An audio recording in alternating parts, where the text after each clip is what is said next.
డెఫినెట్‌గా సజ్జనార్ గారంటే ఒక ఎన్‌కౌంటర్ దిశ కేసులో ఎన్‌కౌంటర్ చేసినప్పుడు మహిళలు దేశవ్యాప్తంగా మహిళల గుండెల్లో ఒక అన్నగా ముద్రేసుకున్నాడు. ఒక తండ్రిగా. అలాంటి పోలీస్ డిపార్ట్మెంట్‌ని జీవన్ రెడ్డి గారిని ఎన్‌కౌంటర్ చేయాలి. ఎందుకు అంటే దేశంలో ఆర్మీ పోలీసులు, రాష్ట్రంలో మన పోలీస్ డిపార్ట్మెంట్ ఉన్నారు కాబట్టి మనం ఇంత హ్యాపీగా ఉండగలుగుతున్నాం.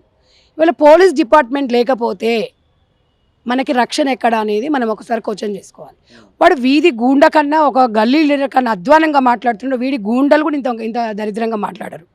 అంటే ఇవాళ 10 సంవత్సరాలు ఒక మాజీ ఎమ్మెల్యే అయ్యుండి నువ్వు నీకు కొంచెం అన్న సిగ్గు శరము మానం మర్యాద ఏమన్నా ఉందా?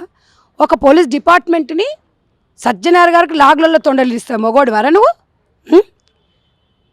రాజకీయ నాయకులు అనుకుంటున్నావు. ఆయన ఐపీఎస్ ఆఫీసర్. రాజకీయ నాయకుల మీద విమర్శించినట్టు ఇష్టం వచ్చినట్టు మాట్లాడించి అనుకుంటున్నావా?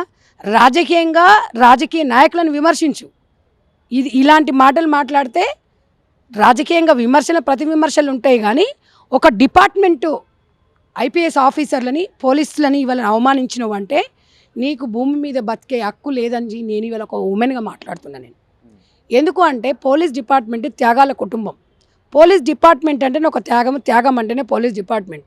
ఎంతమందికి ఎన్ని ఉద్యోగాలు వచ్చినా ఎంత వచ్చినా సెలవులు ఉన్నా ఇమ్మీడియట్లుగా పోలీసు ఉద్యోగస్తులకు సెలవులు ఇచ్చినా కూడా ఏదైనా దేశంలో ఎలాంటివి శాంతి భద్రతలకు ఏదైనా భంగం కలుగుతున్నట్టయితే వాళ్ళ సెలవులను కూడా రద్దు చేయడం జరుగుతుంది. అలాంటి త్యాగాల కుటుంబము ఇవాళ పోలీస్ డిపార్ట్మెంట్ను మాట్లాడిండ్రంటే ఖబర్దార్. ఇవాళ సజ్జనార్ గారంటే ఒక ఆర్టీసీకి ఒక వన్నె తెచ్చాడు.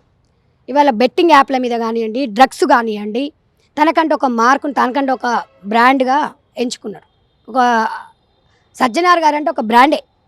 అలాంటి వ్యక్తిని నువ్వు ఇవాళ పోలీస్ డిపార్ట్మెంట్ని అవమానించినట్టు అంటే నువ్వు 10 సంవత్సరాలు నువ్వు ఎమ్మెల్యేగా ఉన్నప్పుడు ఇదే పోలీసు వాళ్ళు ఎంబడొచ్చిండ్రు. ఇవాళ మీ కేసీఆర్ గారు ఫామ్ హౌస్ దగ్గర పోలీస్ డిపార్ట్మెంటే కాపలాగా ఉంది. ఎండకెండుతున్నారు వాళ్ళ. మీ కేసీఆర్ గారేమో ఏసీలో ఉంటారు.